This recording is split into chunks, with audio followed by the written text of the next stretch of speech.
vous êtes sur Sister, vous, toutes les semaines, c'est le vendredi, avec votre camarade Jean Humbert. Vous relevez des défis chaque vendredi sur Sister. Ça marche d'ailleurs plutôt pas mal. À l'échelle de Sister, le record a été battu cette saison. C'est déjà la 4e saison, avec 247 000 téléspectateurs.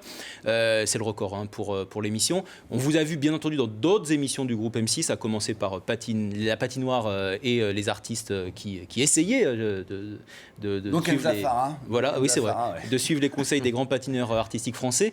Quel est aujourd'hui votre métier, Norbert? Est-ce que vous vous considérez comme un animateur télé, comme un chef Non, je me considère comme un mec qui a eu de la chance de faire une émission de cuisine, qui a su rester, on en parlait avec Jamie, on disait, tout le monde le dit, de rester soi-même. Ça plaît aux gens, j'en profite.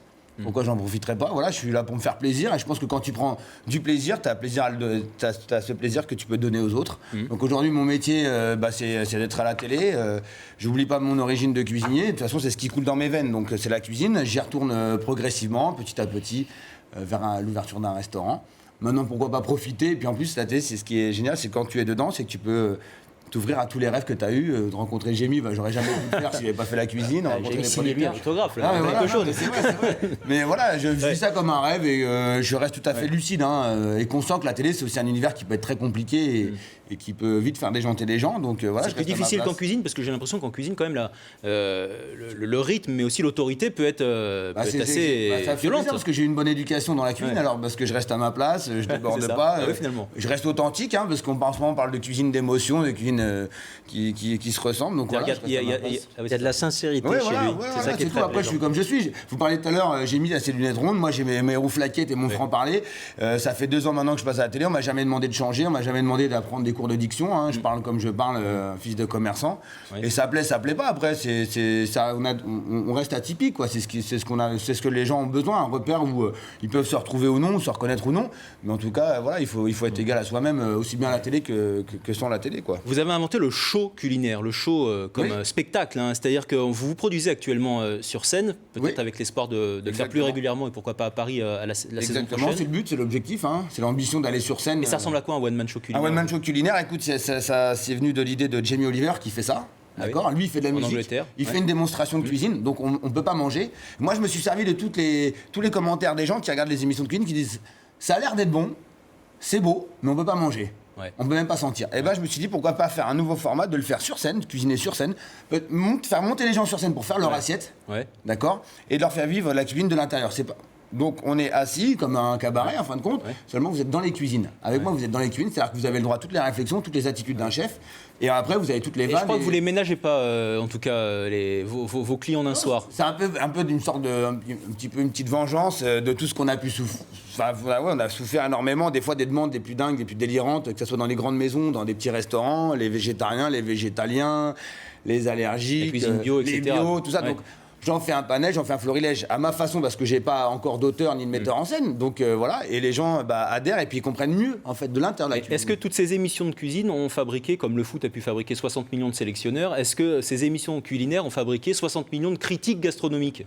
Oui, c'est ce que ça fait. Chaque personne maintenant qui est adepte de ces émissions, de toute façon, ça déteint sur lui. Donc quand il va aller au restaurant, il va voir ce fameux mimique de Lignac, c'est gourmand, c'est croquant.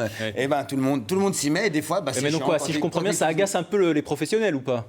C'est pas que ça agace, c'est que des fois il y a des gens qui ne. C'est comme si moi demain j'allais voir un menuisier ou un coiffeur et puis j'avais un petit peu le jargon du coiffeur et du menuisier et puis je lui dis ça c'est ça alors que j'y connais que dalle en fin de compte. J'ai pas à juger, je veux dire que on aime ou on n'aime pas. Voilà, c'est tout ce que je veux dire. T'aimes ou t'aimes pas.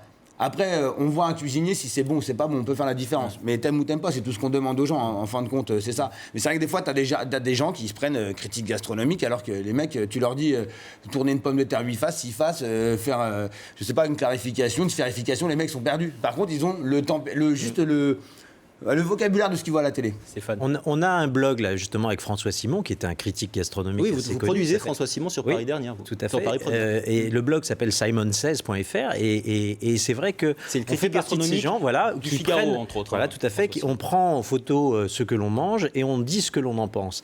Et alors c'est vrai que mais ça, les chefs ils aiment pas trop. Certains n'aiment pas. Arriver des gens qui passent leur temps à photographier leur plat en restaurant. À côté de ça, on fait et défait aussi des salles parce que moi par exemple j'ai eu quelques retours sur des articles qu'on avait publiés, et il y a des chefs qui s'en félicitent parce que d'un seul coup, ils se font connaître. Ah oui, alors c'est positif et ça peut être extrêmement négatif. Ça peut être très bon. Exactement. Moi, je suis entièrement d'accord. Si on éduque les gens à savoir comment parler, comment exprimer la gastronomie, et après, il y a même des sites où moi, je trouve ça aberrant. Aujourd'hui, l'ouverture d'Internet, c'est très bien, mais on va pas le citer, mais c'est un grand site où on donne des notes. Là, ça ressemble à un hibou, je crois. Enfin bref. Ouais, on l'a reconnu. Ouais. Moi, ce qui me déplaît là-dedans, c'est que les gens, ils peuvent injecter des critiques alors qu'ils sont même pas venus manger au restaurant, ou c'est à la tête du client, ou c'est un délit de faciès. Et c'est ce que j'aime pas, c'est qu'on perd le contrôle en fait de l'authenticité. Quand on a un mec comme François Simon ou Gaudry ou Pudowski, des mecs qui vont sur le terrain, qui sont dans la cuisine et qui balancent, on aime ou on n'aime pas en tant que chef. De toute façon, on n'aime pas se faire critiquer personne. Mais bon, si la critique est constructive, moi c'est ce que je dis, elle est bonne à apprendre.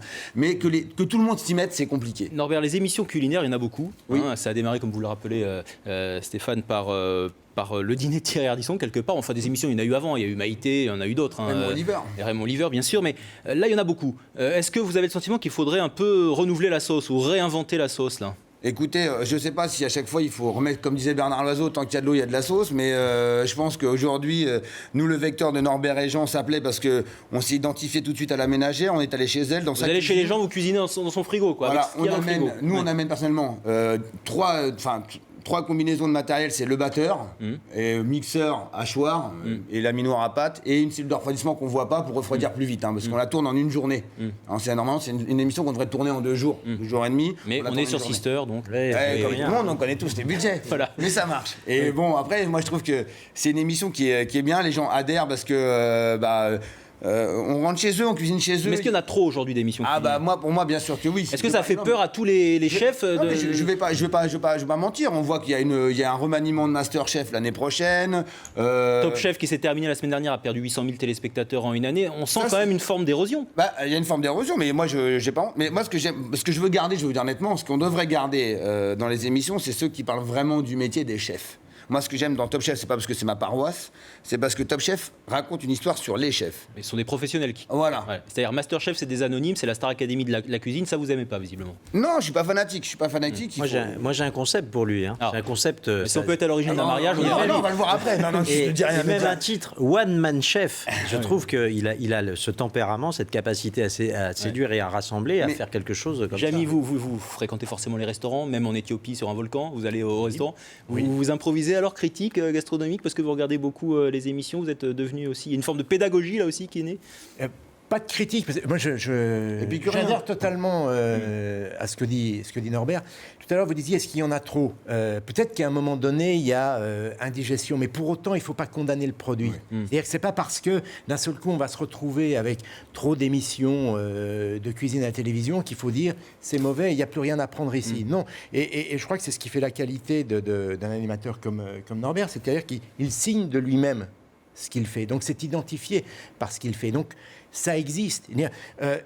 Expliquer la recette une recette de telle ou telle ou donner des ingrédients de telle ou telle recette, tout le monde peut le faire, mais Norbert le fera à sa manière et ce sera sa manière à lui. C'est ce qui va faire son originalité.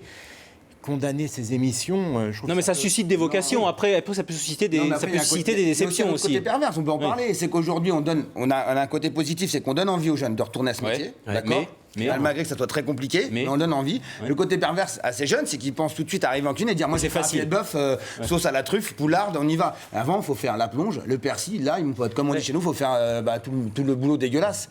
Et c'est le côté perverse, parce qu'il y a beaucoup de chefs aussi en contradiction. Excuse-moi, je t'ai coupé, parce que mine de rien, avec mon air déluré, j'ai beaucoup d'amis chefs, mais émerveillés de France. Donc on en parle. Il y a des chefs qui n'aiment pas du tout ce qu'on représente, et même de l'autre côté chez TF1, ils n'aiment pas du tout l'image qu'on donne de la cuisine, et d'autres qui disent qu'on encense quand même ce métier. Le but en finalité, c'est que les gens, on les amuse, on les divertit, ça reste de la cuisine avant tout, et qu'en plus on encense ce métier qui était au départ une voie de garage. Allez, pour terminer, juste une petite chose, ce que je voulais dire, c'est que moi à la maison je regarde pas souvent Norbert, mais en revanche mes fils le regardent. Et ça c'est un élément qui est très important, parce que on dit souvent qu'aujourd'hui on bouffe n'importe quoi, on bouffe pas bien, sauf que un animateur comme Norbert, un cuisinier comme Norbert, eh bien, peut donner envie d'aimer ce métier, d'aimer la cuisine. Et il ne défend pas la junk food, de nos confrères. Un public qui n'y a pas forcément accès ou qui n'y va pas. Voilà, donc on vous a trouvé quand même, on a réussi à vous trouver des points communs. On vous retrouve sur Sister dans Norbert et Jean le défi, bien entendu. Stéphane Simon, producteur Télé Paris. Et Music Explorer, c'est sur François, qui a peut-être trouvé un futur animateur. Et Jamy, c'est dans les prochains jours, c'est le 7 mai sur France 3 dans Le Monde selon Jamy, les volcans en prime time. Et nous, même heure, même endroit la semaine prochaine. Salut.